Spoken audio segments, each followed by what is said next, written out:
Hello, cyclocross fiends. It's Thursday, October 31, 2019, and you are tuned in to episode 9 of the Voler Apparel CX Heat Check Power Rankings.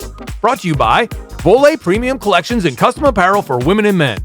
US made and built with pride and purpose for your best ride. Available exclusively at Voler.com. That's VOLER.com. This episode is presented by the upcoming Pan American Championships. Come to Midland, Ontario, Canada, November 9th and 10th for the 2019 Pan Am Cyclocross Championships, featuring Masters Pan Am Championship categories and a North American First Junior Women's Pan Am Championships. All event information, including registration link, are at silvergoosecx.ca. That's silvergoosecx.ca. And now, on with our show. We have 8 weeks of racing in the North American rearview mirror, and this past weekend featured another split squad outing. Although this one was a bit more lopsided, as the overwhelming majority of top riders went to Ohio for King CX and the final UCI C1 event of the year, while a smaller Mid-Atlantic contingent stayed closer to home and raced in the rain on Sunday in New Jersey at HPCX. For episode 9 of the CX Heat Check Power Rankings, we are once again starting with the men's side, and in the 11th spot, Merv Davis, who makes his debut on the heat check by wheeling over the HPCX line for his first ever UCI win. Merv gets the nod, but will he be able to make it stick, or, you know it's coming, will he be the latest victim of the Heat Check Sports Illustrated cover jinx? In the 10th spot, it's the return of McTubbin. Tobin Ortenblad grabs 7th place in the nasty C1 at King CX and a 10th on day 2 to earn 10th in the CX heat check. In 9th is Michael Vandenham, our second favorite Canadian racer and weekly benefactor of the Lars van der Haar rule. MVDH went straight 8s at King CX, which is good enough for the 9th spot in the heat check. And in the 8th position is Cody Kaiser. A gritty performance in the muddy C1 at Kings got him a 4th place finish. He followed that up with a 7th place on day 2 to get him back on the board at number 8. And that brings us to number 7. Eric Bruner entered the CX heat check with a win in Boulder and is sticking around after a 4th place comeback on day 2 of King CX.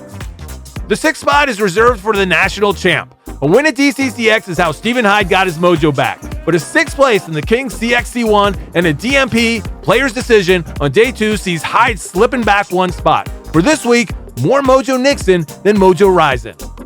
And here we are at our top 5. Methodically moving up the power rankings is Drew Dillman. Dizzle was 11th 2 weeks ago, 8th last week, and now is in the top 5 after a 10th place in the King CX C1 and 5th place in the C2. Which brings us to the top 4. And if you've been paying attention, you already are familiar with our contestants. Ever since the Euros took their bikes and went home, 4 names have dominated the top of the CX heat check: Kerry Werner, Curtis White, Gage Hecht, and Lance Hayden. This was the first weekend since Fayacross that all 4 have been in the same race, and a prime opportunity for the Donnelly boys to wrest away the top 2 spots from Werner and White. The Hecht and Hayden tag team effort netted the second step of the podium each day at King CX. Hayden on Saturday and Hecht on Sunday. But they were unable to top the 2 dominant North American men, Werner and White, who split the top step each day. Which is a long-winded way of saying that just like last week, Hecht remains in the 4th spot, and Hayden is number 3. The inboard motor, big wake and back, so you can surf without a rope. And that leaves us in a familiar place, trying to figure out who is better among 2 equally matched opponents. Someone has to be top dog in the CX Heat Check Power Rankings, and that's why we have the algorithm to help calculate the infinitesimal variables that determine the order of the seemingly even matched racers. And for this week, like last week and the week before, it's not that hard. White started the week in 2nd, and Werner was in 1st. They each got a win, which means the status quo remains. Kerry Werner continues his 4-week stranglehold atop the CX Heat Check Power Rankings, which means Curtis White is in 2nd. As you review the top 11 and consider how an infallible algorithm can output such seemingly irrational data and what it means in relation to your place in the cosmos, we will move on to the women. In the 11th spot, it's the return of Sunny Gilbert. A 4th place finish for Run for Funner in the Cincy Mudder has Sunny G back on the charts. Coming in at 10th is a young gun, Maddie Monroe. A pair of 9th place finishes and the top spot in the 17 to 18-year-old breakout standings keeps Monroe in the mix. In the 9th spot is Ruby West, who we haven't seen in the power rankings since episode 6. A solid day of chasing her fellow Canadian around the mud on day 1 at Kings before finishing on the 3rd step earns West a spot at the CX Heat Check table.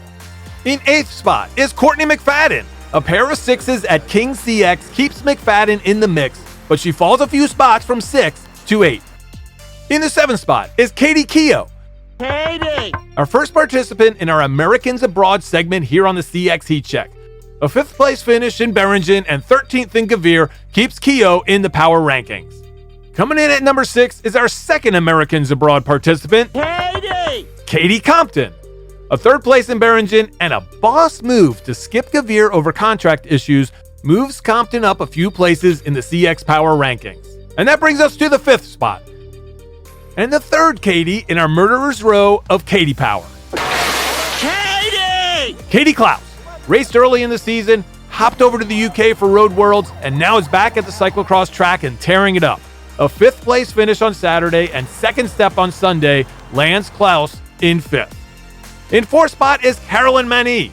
Steady as she goes, Mani is always in the hunt. 2nd place at Kings Day 1 and a 5th place on Day 2 has Mani coming in at number 4 on the CX Heat Check. Which means we are down to our final 3. And for the 3rd week in a row, it's Clara Hansinger, Becca Fahringer, and Maghalie Rochette who remain. And each has reigned supreme for the past 3 weeks. Mags in episode 6, Clara in episode 7, and Becky in episode 8. So who will be the first CX Heat Check 2-timer in the past 4 weeks? With an 8th place finish on day 1 and 3rd place on day 2, Hansinger was 1 place below Fahringer last week, and that's where she's going to remain this week. Which means I just blew any suspense and drama I was hoping to build at this point, because you now know that Becca, with her 7th place on day 1 and 4th on day 2 at Kings, is in the 2nd spot. And that also means that the top spot goes to a once again dominant Maghalie Rochette, who silenced the critics by destroying the field in muddy conditions and showed she can also crush all comers when it comes to dry and fast. Maghalie Rochette is your number 1 rider in the CX Heat Check Power Rankings. And there you have it, episode 9 of the CX Heat Check. As you take another look at the top 11 women in the Volley Apparel CX Heat Check Power Rankings, I want to remind you that this week's episode is brought to you by the 2019 Pan Am Cyclocross Championships, November 9th and 10th in Midland, Ontario. All event information, including registration link at silvergoosecx.ca. Let us know your thoughts by using the hashtag CXHeatCheck. Leave a comment below, subscribe to the channel, and tell your cyclocross friends to do the same. Also, hit us up at feedback@cxhairs.com with your questions and comments. Please go to wideanglepodium.com and become a member. It's our member drive, and the Heat Check is one of the shows you can support by becoming a member. Hit the donate button and choose Cyclocross Television as one of the shows you wish to support. Until next time, I'm Bill Scheiken for CX Hairs and the Wide Angle Podium Network. Talk to you soon, cyclocross friends.